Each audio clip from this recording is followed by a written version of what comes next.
खबर सुपौल के छातापुर प्रखंड के महद्दीपुर में जामिया आयशा लिल बनात मदरसा दारुल इंताम भवन का शिलान्यास मुफ्ती मौलाना महफूजुर रहमान उस्मानी एवं माधोपुर मुखिया सरयुग प्रसाद मंडल के द्वारा किया गया। इस मदरसे में मुस्लिम लड़कियों के लिए पढ़ाई के साथ साथ सिलाई एवं अन्य हुनर का भी प्रशिक्षण दिया जाएगा।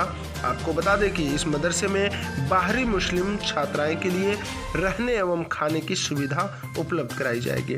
भवन की नींव रखने के बाद वहां उपस्थित लोगों ने अल्लाह से देश दुनिया में अमन चैन के लिए दुआ भी मांगी। कौन लोग पढ़ा लिखा था खूब जानते हैं, ऐसा नहीं है कि नहीं जानते भाई।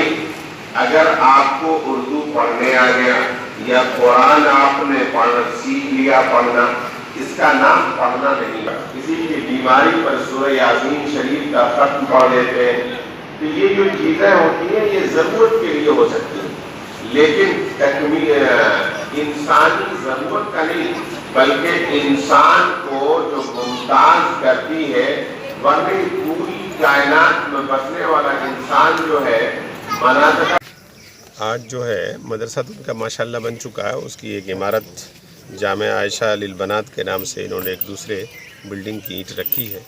उससे दुआ करते हैं कि अल्लाह तबारक तआला इनके लिए आसानी पैदा फरमाए, उम्मत की बेटियों के लिए यहाँ से तालीम का इंतज़ाम अल्लाह नसीब फरमाए, खैर का और आफ़ियत का, और यहाँ के लोग इनका हिस्सा बने और अपनी बेटियों को पढ़ने के लिए भी भेजें और इसके तामीर में भी भरपूर दिल खोल कर हिस्सा लें।